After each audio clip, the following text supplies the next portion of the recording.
Vampiros. Todos los conocemos por la cultura popular. Por mucho tiempo entendimos al vampiro como otro malvado, esa entidad que no tenía nada que ver con nosotros. Era un monstruo, aunque se pareciera a nosotros. Viven en las sombras. Tienen colmillos en lugar de dientes que usan para chuparle la vida a sus víctimas. Pero los vampiros reales existen. Le gustaba torturarlas, le gustaba morderlas. Las mantenía en jaulas, en mazmorras. Su poder es tan grande que poco puede hacerse para detenerlos. Es oscura, tiene colmillos, le gusta estar en cementerios. Tiene un collar de huesos y cráneos. No es el tipo de criatura con la que querrías relacionarte. ¿Pero los vampiros son reales? La gran mayoría en la comunidad de vampiros cree que se nace vampiro. Los informes de los testigos sobre monstruos reales llevan a los investigadores a lugares remotos y a menudo peligrosos. Estos recorren el mundo en busca de la verdad, pero ¿son parte del folclore, productos de la imaginación o son reales? Buscaremos respuestas en nuestro episodio de hoy.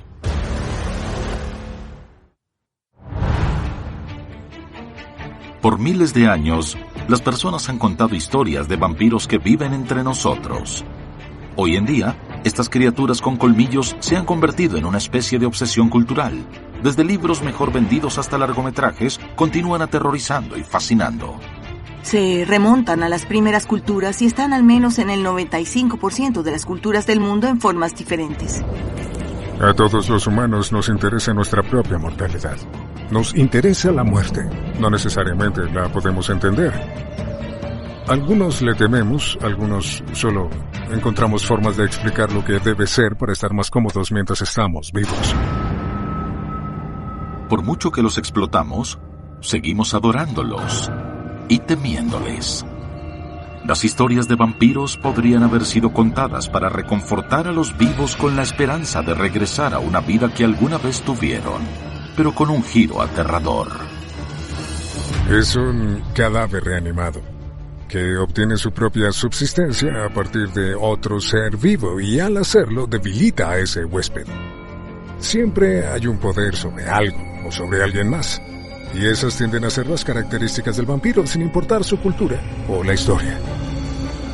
Por definición, los vampiros son inmortales. Y como tales, los vampiros nunca mueren. La fascinación por los vampiros es evidente en muchas culturas y se remonta a varios siglos. El mayor secreto que puedo decirte es que la historia es mucho más antigua de lo que puedes creer. De hecho, los primeros casos atestiguados de historias de vampiros podrían provenir del lejano oriente, China y del sur asiático en la India. Los Jiangxi chinos, cuyo origen se remonta a miles de años, es uno de esos mitos antiguos. Según la leyenda, el Jiangxi, un vampiro de colmillos largos que se levanta de entre los muertos, mata a sus víctimas con un solo toque y les chupa la sangre. En China hay un culto a los ancestros. Si no te ocupas de tus ancestros, los entierras de forma correcta y orientas sus cuerpos según el Feng Shui, es probable que regresen y comiencen a atacarte. Incluso más espantosa, y al menos tan antigua, es la diosa hinduista Kali. Es oscura, tiene colmillos y suele estar en cementerios. Tiene un collar de huesos y cráneos. No es el tipo de criatura con la que querrías relacionarte. Incluso la mitología religiosa occidental tiene sus propias leyendas vampíricas. Una de las más antiguas es la oscura historia de Lilith. Lilith es una suerte de primera feminista. Es la primera esposa de Adán en el folclore hebreo. Ellos discutieron sobre quién estaría arriba al tener relaciones sexuales. Adán insistió en que él estaría arriba, así que Lilith lo dejó. Una rebelde original, Lilith continúa rompiendo todas las reglas. Tiene relaciones sexuales con demonios y animales y enfoca toda su rabia hacia los niños, en particular hacia los bebés. Cuando ataca a los bebés, les chupa la sangre. Algunos dirían que hasta el Nuevo Testamento tiene sus motivos vampíricos. Los primeros cristianos eran acusados de canibalismo y vampirismo porque ellos bebían la sangre y comían el cuerpo de Cristo en sus ceremonias. Algunos aficionados a los vampiros llevan un paso más allá la conexión bíblica con ellos. Jesucristo el vampiro, tan gracioso como pueda sonar, puede ser argumentado no solo desde una perspectiva moderna de come de mi cuerpo, bebe de mi sangre. Él se levantó de entre los muertos. Nueva Inglaterra se ha considerado por mucho tiempo como un lugar de interés para las leyendas de vampiros. En el pequeño pueblo de Willington, Connecticut, Monstruos Legendarios investiga uno de esos casos que data del siglo XIX. Su nombre se perdió en la historia, pero un patrón de clavos en su ataúd indica que sus iniciales eran JB y que murió a los 55 años de edad. El ataúd de JB está enterrado y olvidado. La naturaleza ha reclamado poco a poco el cementerio que lo alberga. Era un cementerio de una familia de granjeros, los enterraban en su patio. En 1990, 180 años después de su muerte, unos niños que jugaban en una cantera de grava se encontraron con su esqueleto.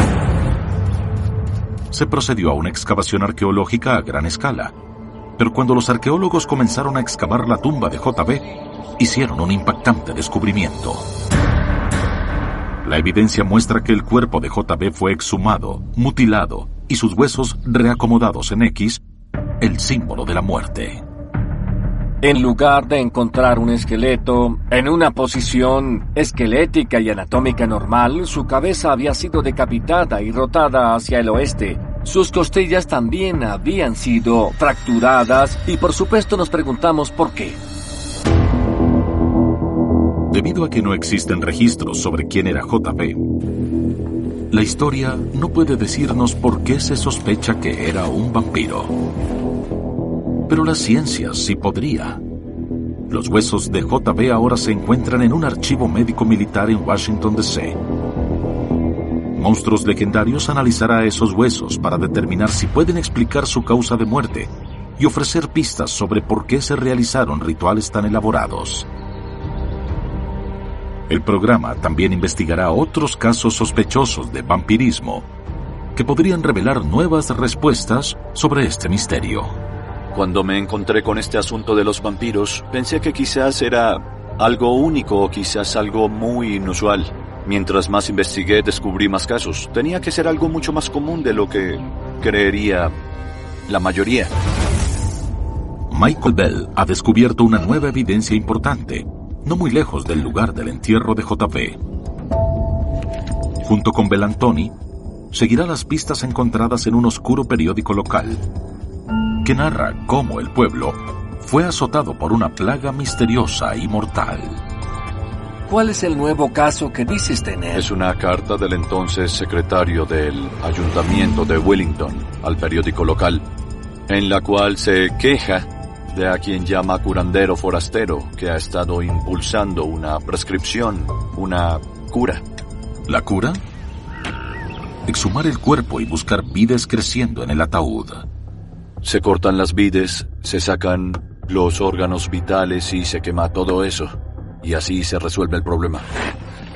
El escritor de la carta afirma que vio a un hombre local llamado Isaac Johnson exhumar los cuerpos de sus dos hijos para realizar la cura. Esta carta de 220 años de antigüedad es la única evidencia escrita del periodo que conecta la epidemia con algo de otro mundo o sobrenatural. Bell y Bellantoni deben encontrar los cuerpos de los hijos de Johnson. Si lo logran, los cuerpos podrían ofrecer evidencias de por qué se creía que algunos de los residentes de Nueva Inglaterra eran vampiros. Deciden viajar a Willington, de donde provino la carta y donde la familia de Isaac Johnson podría haber realizado los rituales que describe. Debemos revisar cementerios, actas de defunción, obituarios, periódicos viejos. Es una búsqueda larga pero posible. Bell piensa que las creencias de Nueva Inglaterra en los vampiros podrían haberse originado en Europa del Este. No creo que lo hayan inventado todo ellos mismos aquí. Estoy seguro de que esta práctica proviene de Europa, es idéntica a lo que se ha hecho en Europa del Este por siglos, es mi conclusión.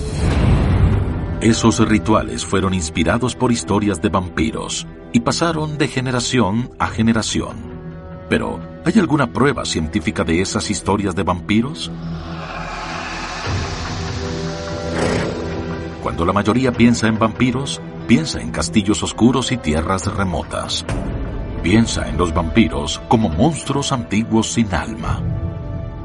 La creación literaria de Bram Stoker, Conde Drácula, inspirada por el folclore de Europa del Este, estableció el modelo cultural para las concepciones modernas del vampiro. Fue escrita en 1897. El Drácula de Bram Stoker fue una mezcla de varias leyendas de vampiros del mundo entero. Él nunca fue a Rumania, nunca fue a Transilvania. Encontró esa investigación en libros y ahí encontró el nombre Drácula. Stoker primero llamó a su novela de vampiros El No Muerto. El personaje principal rumano chupasangre se llamaría Conde Vampir. Luego Stoker encontró una descripción histórica de un antiguo gobernante rumano, Vlad Drácula. Pero, ¿Vlad Drácula era en realidad un vampiro? No existe ninguna documentación histórica de que Vlad Tepes Drácula haya bebido sangre humana, pero sí hay mucha documentación de que empalaba gente y de que tenía una especie de sed histórica por sangre, que tal vez le da esa reputación de ser el primer vampiro documentado en la historia. Pero no se conocen evidencias del deseo de Vlad de beber sangre. Stoker parece haber inventado eso. Pero hay otra historia que podría haber inspirado a Stoker. La vampira de Nueva Inglaterra, Mercy Brown, murió 5 años antes de la publicación de Drácula, y cuando Stoker murió, se encontró en sus archivos un recorte del periódico sobre la historia de Mercy. Este hecho hace que la investigación de Nueva Inglaterra sea aún más relevante. Y las mejores pistas sobre vampirismo en Nueva Inglaterra podrían provenir de los huesos de JB, que ahora se encuentran en lo profundo de los archivos del Museo Nacional de Salud y Medicina en Washington, D.C., parte del Instituto de Patología de las Fuerzas Armadas. JB llegó a la colección luego de la excavación del cementerio familiar en el pueblo de Connecticut.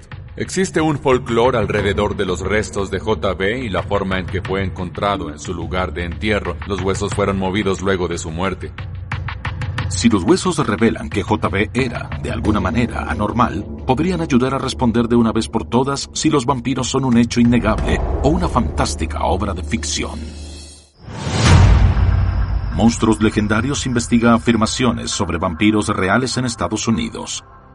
El equipo está revelando nuevas evidencias físicas sobre el primer caso conocido de vampiros en Nueva Inglaterra. ¿Es la única prueba en la historia?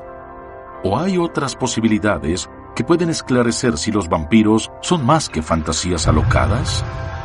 Al menos una historia está basada en una persona verdadera. Se centra en una mujer de la Hungría del siglo XVI, una condesa llamada Isabel Báthory, nacida en 1560. Se hizo famosa por su sed de sangre, que la hizo ser conocida como la Condesa Sangrienta. Báthory era lesbiana.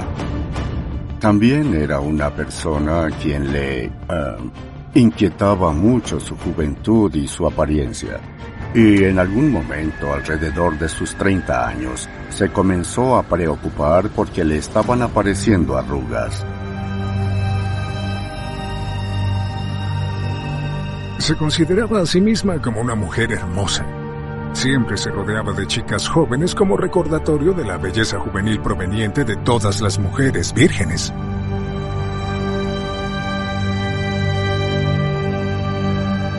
Es su obsesión con las hermosas doncellas virginales lo que transforma a Isabel Báthory de una mujer noble y hipersexualizada a un monstruo viviente.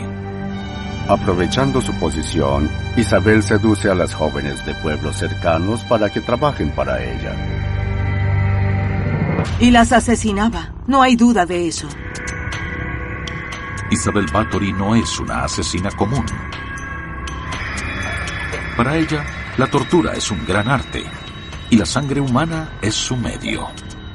Durante 10 años, Báthory utiliza diversos artefactos para torturar de manera sistemática a las jóvenes y drenar su sangre. Recolectaban la sangre y la ponían en una tina grande. Isabel solía usarla para todo, desde bañarse hasta beberla. Incluso se lavaba la cara con ella para preservar la juventud. Solo bañarse con sangre humana no es suficiente para la condesa. También desea un contacto más directo. Le gustaba torturarlas.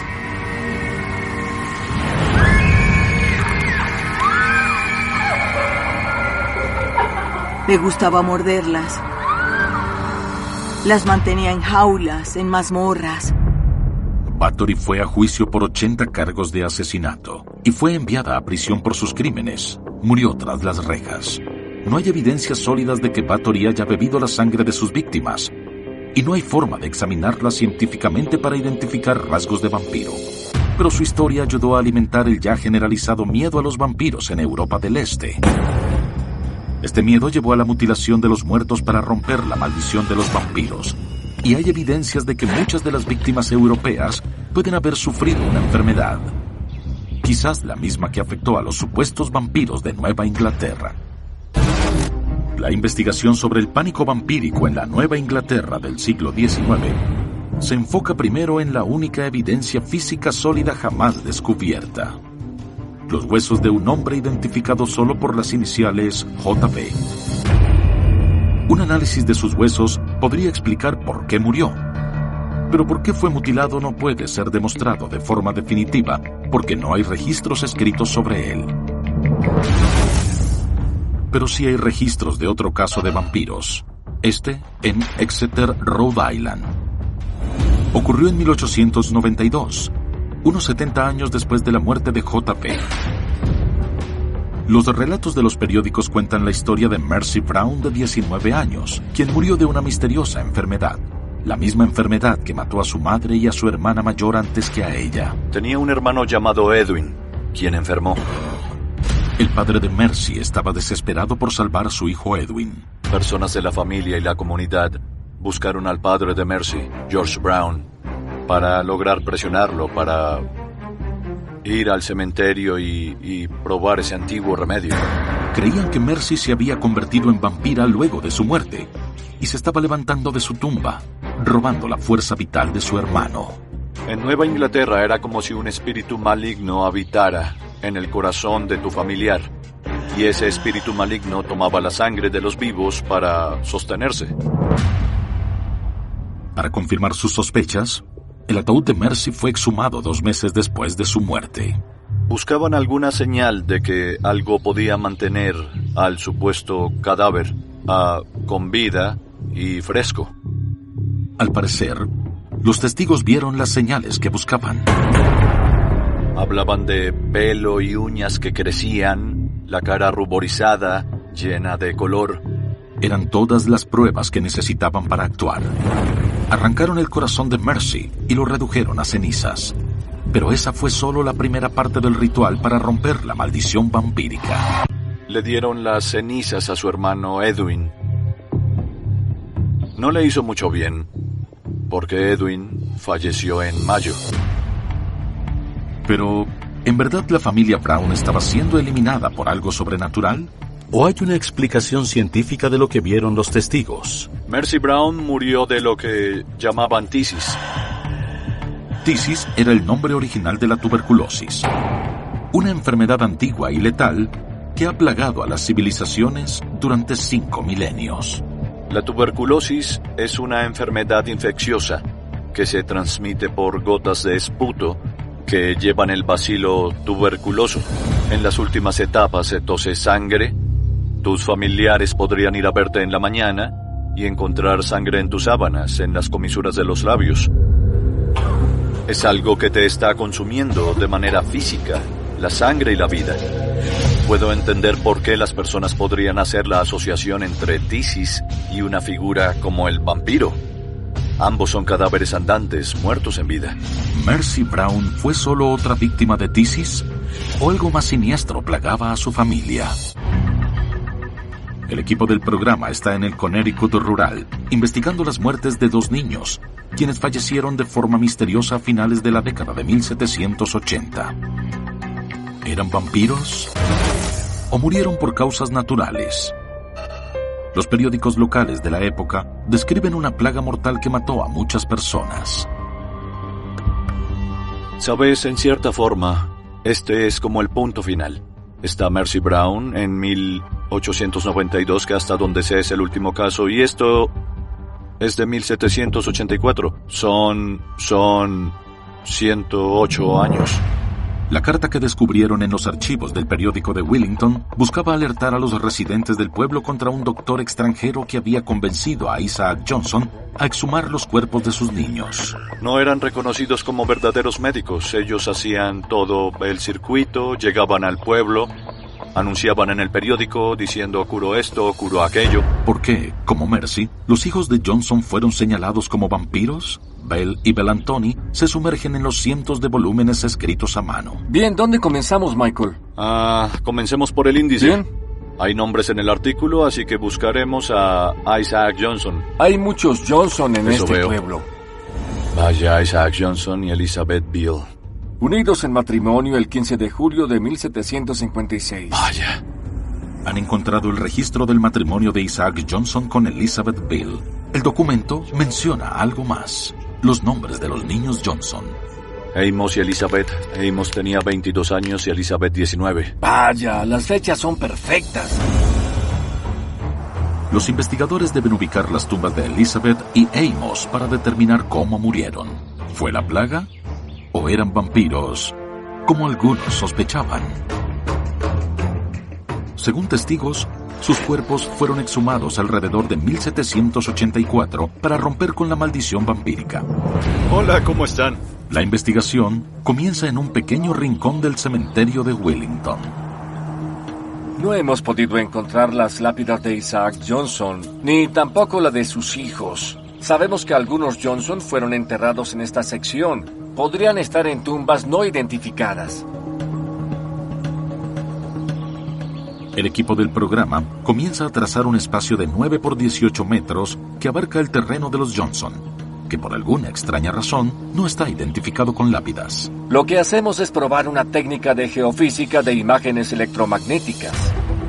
La edafóloga Deborah Surabian opera la máquina GEM 300, que usa ondas de radio para buscar suelos alterados bajo tierra. Podría permitirnos predecir tumbas no identificadas que no tienen lápida, y podrían ser los hijos de Isaac Johnson que buscamos.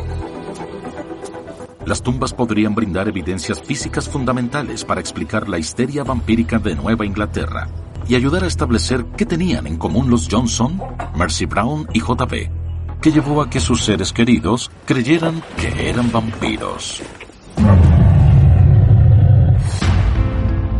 En el Museo Nacional de Salud y Medicina, los huesos de J.B. están siendo analizados.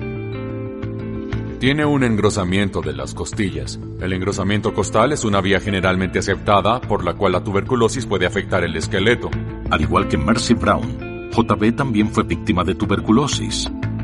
Y a juzgar por el grosor de las costillas, J.B. estuvo enfermo por mucho tiempo. Una de las razones por las que la tuberculosis afecta el esqueleto es que una persona puede tardar mucho tiempo en morir de ella. Pero la tisis mató a muchas personas. ¿Por qué estas personas fueron señaladas como vampiros?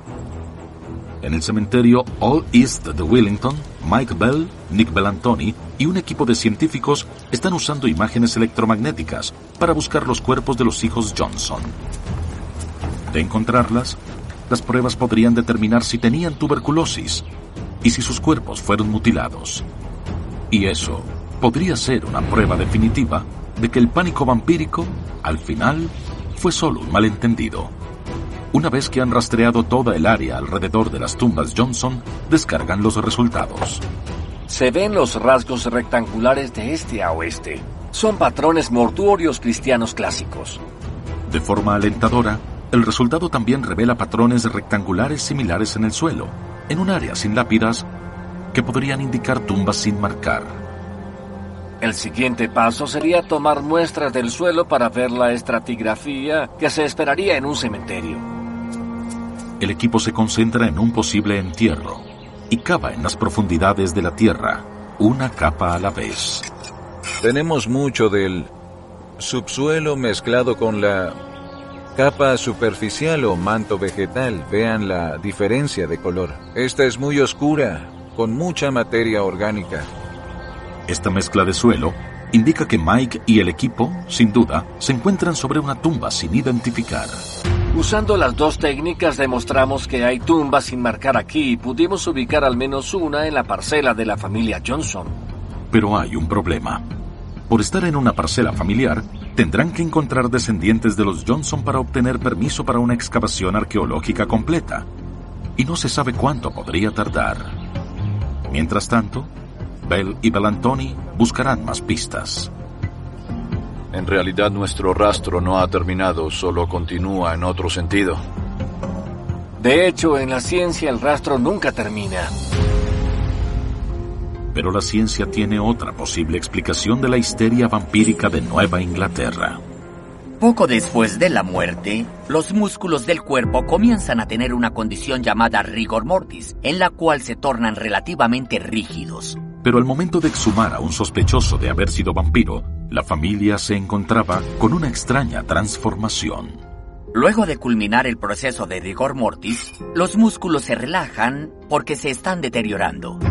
El cuerpo podría moverse y parecer que las uñas y el pelo continúan creciendo. No por el hecho de que estén creciendo, sino porque el tejido alrededor se está replegando. Algunos cuerpos parecen haber comido poco antes y derramar sangre por la boca.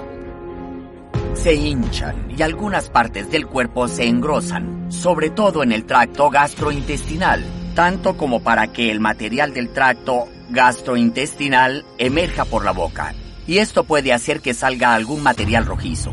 Las bacterias, poco entendidas en la época, también pueden haber tenido un papel. Además, a medida que las bacterias se distienden y mueven partes del cuerpo, el cuerpo hace sonidos. Todas esas cosas juntas, para alguien que no entienda que es un proceso, puede darle la idea de ¡santo cielo! El cuerpo se mueve, está cambiando, aún se encuentra vivo. Entonces, lo que es un proceso natural puede haber parecido paranormal. Monstruos Legendarios está buscando evidencias de vampiros reales en Estados Unidos. ¿Por qué hay una fascinación por esas criaturas?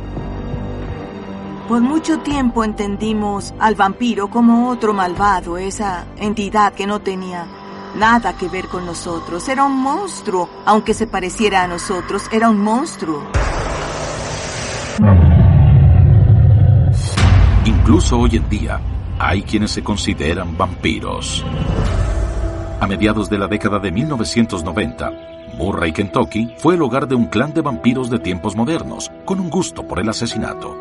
Rod Ferrell era un estudiante de secundaria de 16 años de edad, quien afirmaba ser un vampiro de 500 años de edad llamado Bésago.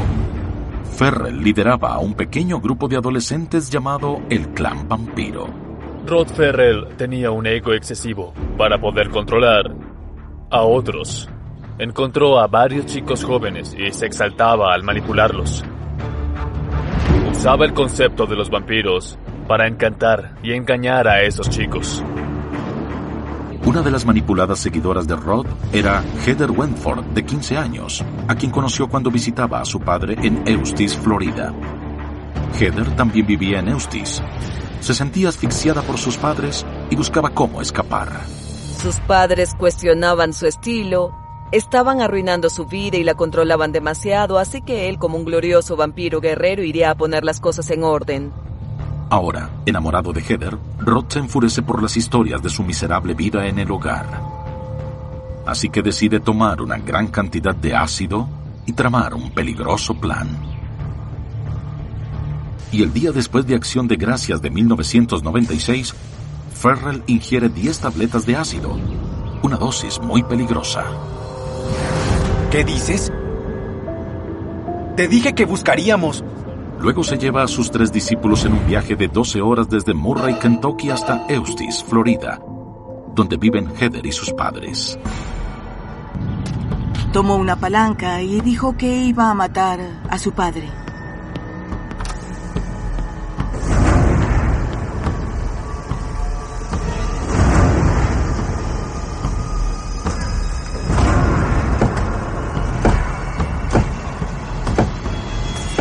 ¿Qué estás haciendo?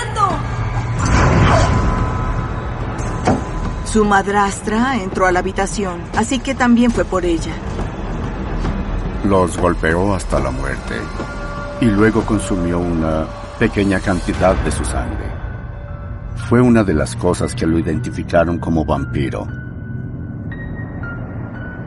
Se había convertido en bebedor de sangre. No podían responsabilizarlo siendo una criatura sobrenatural, porque no estaba en el mundo de la ley de los mortales. Estaba más allá del bien y del mal. Vio eso como una vía para exteriorizar su rabia y su frustración. Ferrell, mostrado aquí en su juicio, fue capturado y condenado, y cumple cadena perpetua. Algunos psiquiatras creen que la obsesión por beber sangre es una condición mental llamada vampirismo clínico. El vampirismo clínico es un delirio en el que necesitas sangre a veces para sobrevivir o solo para estar saludable. El vampirismo clínico podría ser la causa de la sed de sangre de otro adolescente. Al otro lado del mundo, en un pequeño pueblo de Gales del Norte, otro asesino parecía estar obsesionado con beber sangre. El repartidor de periódicos de 17 años, Matthew Hartman, mató de forma brutal a su vecina de 90 años, Mabel Leishon, y bebió su sangre. Le sacó el corazón y colocó sangre en una olla y había evidencias de que bebió algo de ella. Puso algo junto a su cuerpo en forma de cruz. Él creía que debía matar a alguien y beber su sangre. Como la condesa Bathory en el siglo XV y Ferrell, Hartman fue condenado por su sangriento crimen y sentenciado a cadena perpetua. Pero, ¿había una base científica y genética para su obsesión por la sangre? ¿O solo estaban trastornados de manera trágica? Monstruos Legendarios busca evidencias de que los vampiros son reales, y no solo mitos y leyendas. Pero, ¿por qué nos apasionan tanto estas criaturas? Los mitos sobre muertos vivientes chupasangre han sido parte de la cultura humana por miles de años. Pero nuestra imagen actual del vampiro, un aristócrata con una oscura obsesión, es mucho más moderna. El vampiro tiene cierta elegancia.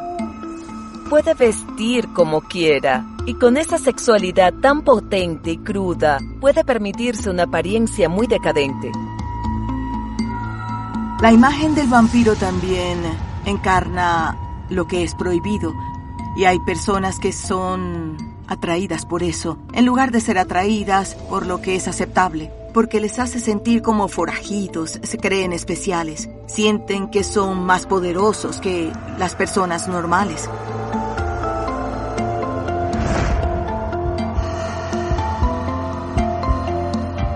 La imagen del vampiro ha cambiado a través de la historia.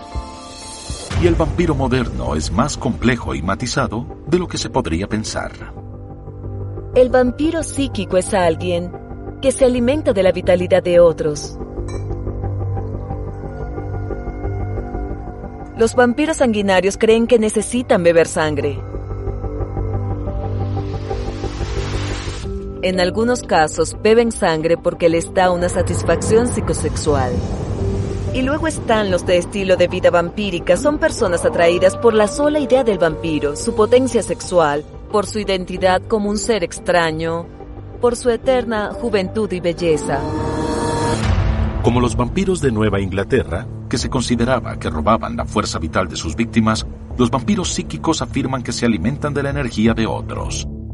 Michelle Belanger dice ser uno de ellos. En el folclore, la idea que todos tienen del vampiro es de un cadáver resucitado que regresa a robarle a los vivos lo que ya no tienen. Es como un fantasma hambriento. Pero los vampiros de la actualidad somos entendidos como individuos humanos vivos, no somos muertos vivientes, que de manera regular y activa necesitamos tomar energía vital humana para sobrevivir. Michelle también cree que su vampirismo está en sus genes. La gran mayoría en la comunidad de vampiros cree que se nace vampiro. Tuve problemas crónicos de salud durante mi niñez y de manera instintiva aprendí a tomar algo vital de otras personas. Ese algo vital era energía, y afirma que le salvó la vida cuando se enfermó en la universidad. Me desmayé en clase. Me llevaron de emergencia al hospital. Me hicieron pruebas y descubrieron un problema en el corazón. y sugirieron que podía incluirme en una lista para trasplante de corazón. Con miedo de morir, Michelle regresó a su habitación esa noche y se alimentó de la energía de otra persona luego de evadirlo durante meses. Al día siguiente me levanté y nadé en la piscina. No solo estaba bien, estaba muy bien. Los síntomas se fueron, la dificultad para respirar, la sensación de mareo, el ritmo cardíaco, todo desapareció. Y como dicen, era creyente. La vampira psíquica autoproclamada Michelle Belanger está por someterse a una serie de pruebas para ver si sus poderes pueden ser grabados por instrumentos modernos.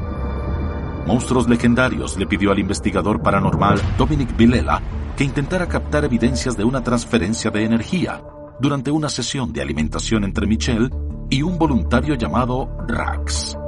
Vilela empleará 3 tecnologías diferentes para ver si se registra un cambio de energía en alguno de ellos. Quería descartar todo, así que traje todo lo que tenemos. Esta es la FLIR, es una cámara de imágenes térmicas. FLIR es el acrónimo en inglés de cámara infrarroja frontal. Registra cambios mínimos de temperatura como cambios de color. El azul y el púrpura en el espectro de color representan temperaturas frías. Los rojos son tibios y los amarillos representan las temperaturas más calientes.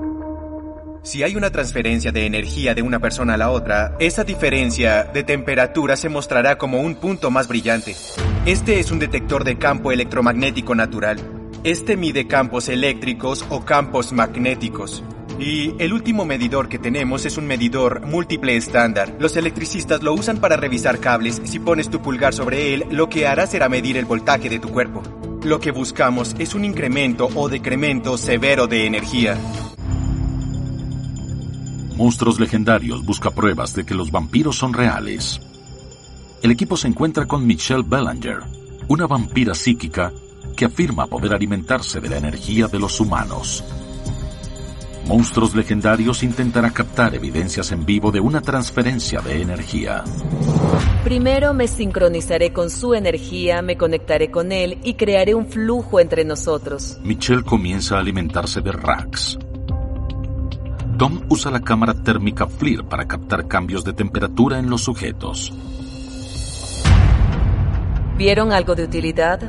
No mostró que él se estuviera calentando, Sí. pero mostró un Sí. incremento en tus manos de azul, naranja, a estar casi amarillas por completo. Así que fue mucha energía a tus manos. Los resultados de la FLIR son inusuales, pero no son una prueba concreta de un intercambio de energía de alto nivel. En la siguiente prueba, un medidor de voltaje evaluará una posible transferencia eléctrica. Tom comienza con Rax. Solo debes sostener la unidad con una mano. Está leyendo unos 0,032. Muy normal. Luego, conecta a Michelle al medidor. Estás un poco más alta. Así es. Con sus voltajes individuales registrados, Dom le pide a Michelle y a Rax que se tomen de la mano para ver si el voltaje se incrementa. ¿Está subiendo? No, se está estabilizando, está en 80, 79, 80, 79. La persona promedio suele estar entre 30 y 90. E incluso si fluctúa entre esos siguen siendo niveles normales. Así es. Hasta ahora, no hay nada anormal. Dom continúa con el último dispositivo, el detector de campo electromagnético. Si hay un cambio de energía entre ustedes, es probable que este lo lea mejor que el otro. Al inicio no hay cambios significativos, pero luego, Dom ve al medidor saltar. En un momento, casi llegó hasta 2. Nunca lo he visto pasar de 1. Ahí está probando que de alguna forma están afectando el campo magnético. Incluso si es leve, lo están afectando, porque ese medidor no suele moverse, se mantiene en 0. Aunque la fluctuación no es una prueba concluyente de un intercambio de energía de alto nivel, sugiere que Michelle puede alterar los campos electromagnéticos. Es probable que la persona promedio no pueda moverlo de esa forma, solo con intentarlo. Pero a pesar de que la evaluación de evidencias actuales e históricas no pudo probar la existencia de vampiros, tampoco pudo desmentirla por completo. Aunque los escépticos tienen la ventaja por ahora, una respuesta final podría no ser posible hasta que la ciencia cuente con mejor tecnología. Y hasta entonces, quienes creen insistirán en que hay vampiros entre nosotros. Las leyendas de los vampiros están tan arraigadas en la cultura popular que parece improbable que alguna vez desaparezcan. Pero si el vampiro continúa viviendo por los próximos 1000 años, ¿podremos reconocerlo? El vampiro ha cambiado, desde el espanto folclórico en ataúdes y tumbas, hacia el forastero romántico del siglo XIX, hasta casi un héroe oscuro en el siglo XX. Y yo creo que con el pasar del tiempo, con el paso de los siglos, el vampiro seguirá evolucionando. Pero en el fondo siempre será lo que en secreto todos anhelamos ser. Algo que es más que nuestras vidas comunes, algo que es más que nuestro amor común. Reales o no, los vampiros se han convertido en símbolos potentes de una profunda hambre humana, del miedo a la mortalidad y de un deseo incontrolable por acoger los tabúes.